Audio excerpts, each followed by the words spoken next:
Natasha, I'm going to start with you. I mean, there's been increasing awareness about financial planners, and one's most probable experience of a financial planner is they've been found out by a planner rather than sought out from the client perspective. But if one is to go about looking for a financial planner, where does one start? I think the easiest way to start is word of mouth. If you've got friends or acquaintances, family members that's had a good experience with a financial planner, that is a safe way to start. If you've got nowhere to that reference, you can look at the FPI, the Financial Planning Institute website. They've got a section, Find a Financial Planner, and then you can find a qualified planner in your area. Okay.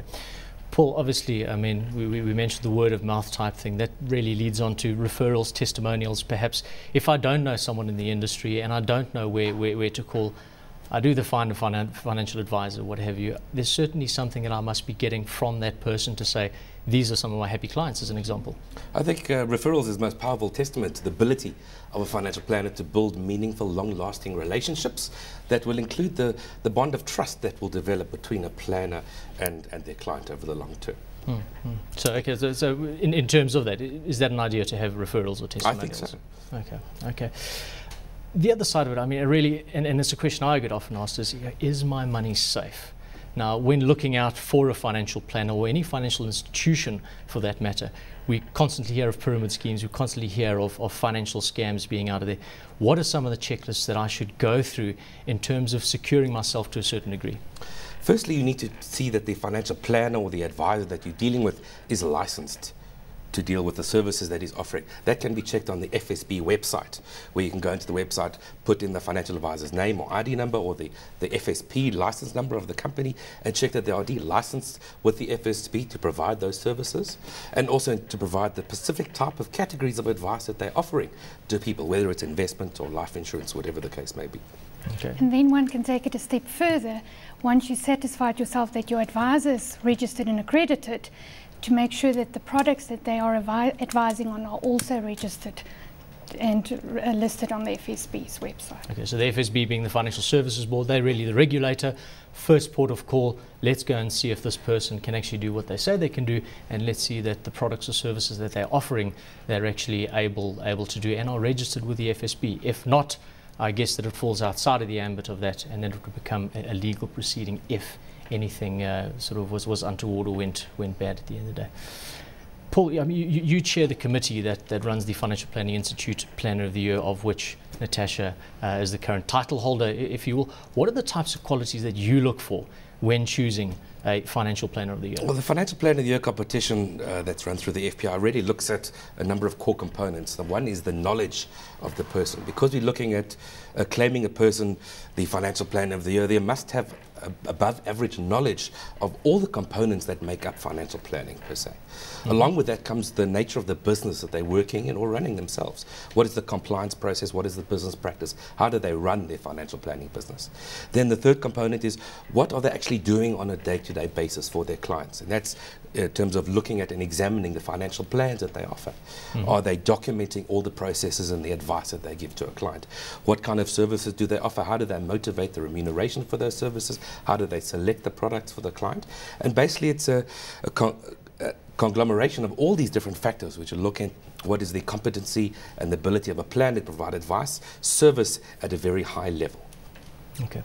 Natasha, obviously having entered and subsequently won the competition, I mean, what were the hardest parts for you in terms of the qualities that Paul's just mentioned? Well, my approach in the competition was to do what I normally do for a client. And the opportunity was that I had industry leaders look at the advice and the process we follow for our clients and evaluate me on that. So it was a learning curve, and you review the way you do give advice to your clients.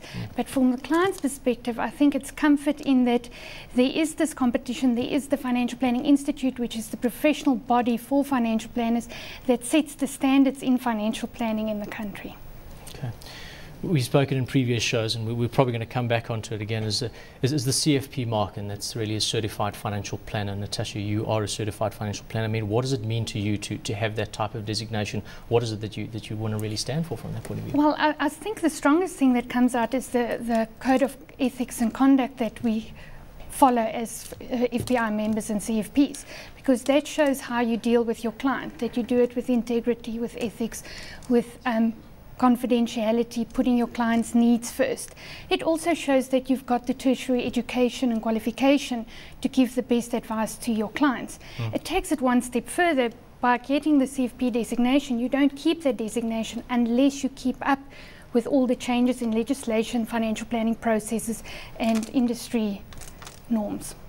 Okay, well, I guess the next question, the next answer I might get was, well, one should be looking for a CFP, but certainly the experience I've had in the industry, there's many people who perhaps don't have that CFP designation, but still do an incredibly good job. So surely there's got to be some kind of a balancing act in this, Paul? In terms of finding a planner with or without a CFP certification. Yeah. The CFP certification is really a recognition of a person's skills and abilities.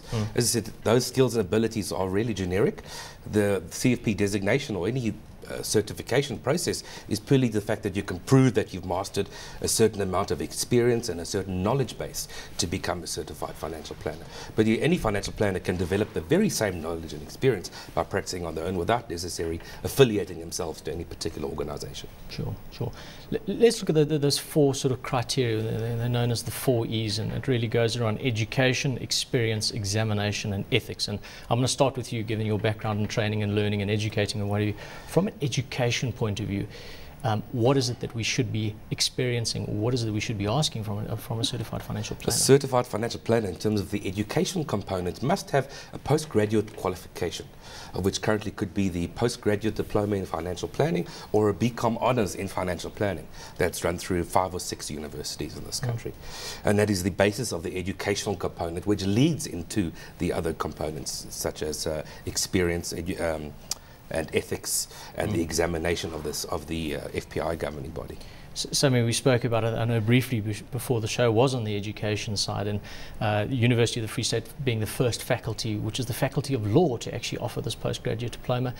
Yet the other sort of universities now, it falls under the Faculty of Commerce. So one has a look at this and says, well, normally if I'm going to do financial planning, finance suggests money, it suggests numbers, but it's equally about the numbers side and the actual legislative and law side. Is that right?